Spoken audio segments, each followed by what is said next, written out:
There is a very good chance that you spend more time communicating via text than by any other format. And no, I'm not talking about text messaging. I'm talking about things like email, social media, or perhaps your website. It's important for us to be able to convey ourselves in a clear and a concise manner so we can get our message across. So in today's video, I want to show you why it's important to use a writing editing app and how I've been using a particular one over the last few weeks to help improve my online messaging.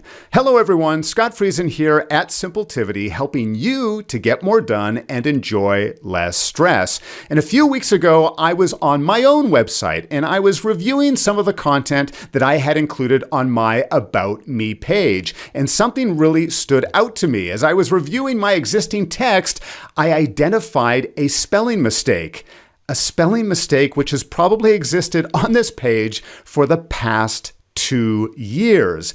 But beyond just that small mistake, I also realized and discovered with the aid of a tool that I could really improve my communication. I could be a lot more specific and get my message across to my potential clients. So what I've been using is a tool called ProWritingAid. And it's so much more than just a grammar and spell checker. It's actually helping me improve my readability, and it can help improve yours as well. I want to show you 3 different ways in which you can use ProWritingAid. And let's start with the first one, and that is right within your browser. Now, this is probably the easiest one, especially when we are crafting our email messages, or perhaps we're crafting our social media posts. As you're writing, as I'm showing you here in this example, it's going to highlight certain errors, but also suggestions here as well. You can see there's 3 different colors that's highlighting here in front of me. I've got a yellow, a couple of blues, and a red. The red is probably the most obvious. It's a spelling mistake here.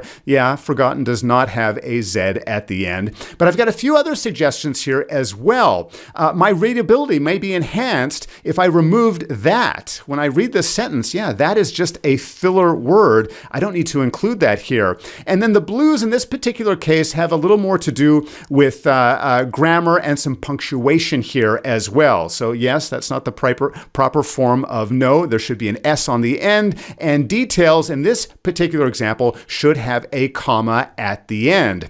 However, there's a good chance that you may be writing longer form content, such as a blog article or perhaps your own website, like in my own example. And that's where the online editor comes into play.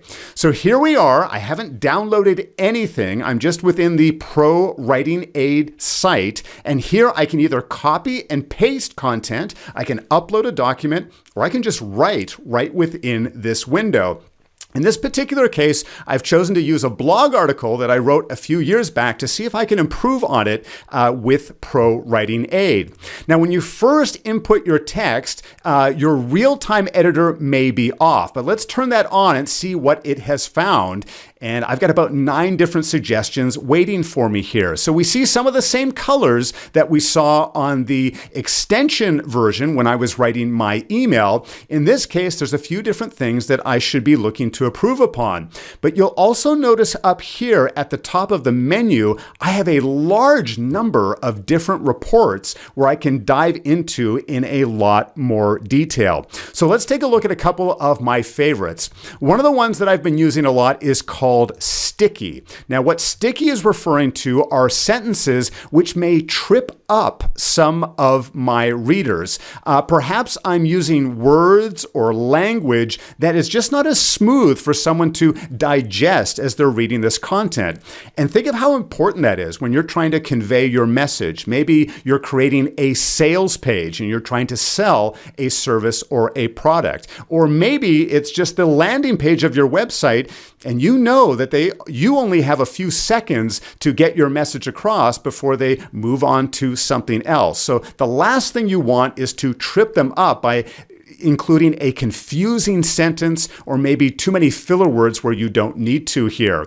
So here I've got a few different things highlighted. If I go over here to the left and click on this, I've got some examples here, such as when I don't, it allows, so select. These are things that I could maybe tighten up a little bit, use different words or fewer words so it's easier for people to understand. The other one that I use a lot here within ProWritingAid is readability. So in this case, it looks like I'm pretty good. If I hover over these different paragraphs, it says that, hey, great, this has a Flesch reading ease score of 84.9. However, if I come down to the bottom of the screen here, this is my last sentence or my last two sentences, and it may be a little bit difficult for some of my readers to wrap their heads around or understand me correctly.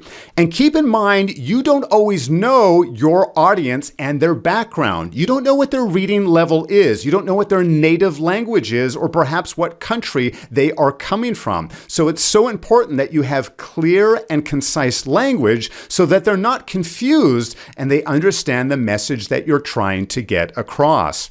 Now, the third way in which you can use ProWritingAid is with your favorite word processors, such as Google Docs or Microsoft Word. So in this case, I've downloaded and installed the ProWritingAid extension for Microsoft Office, so I can use this within my own desktop setup here. So here I've got a different article that I've been working on, and you can see that Microsoft tries to help us out with a few simple suggestions here. You may see some of these blue underlines and red for a spelling mistake, but here in the top right-hand corner, I've got my ProWritingAid icon. And if I select this to turn on real-time checking, it's going to take a look and give me a variety of different suggestions. Here again, we see those blues, some yellows, and some reds as to where we can improve upon. But if we want to go even further, at the very top of the menu, I can click on ProWritingAid, and now I've got all of these reporting options available to me again.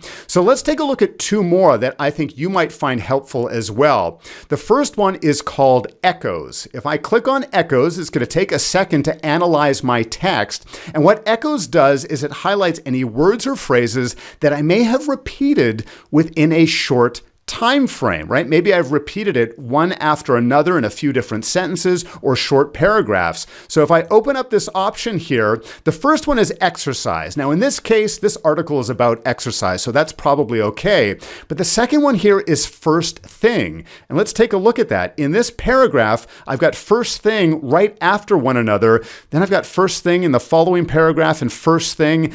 It doesn't need to be that way. I might be boring my audience by using that same phrase, that combination of words, time and time again. So it's highlighting where I can improve my writing, not just the readability, but make me a stronger writer over time as well.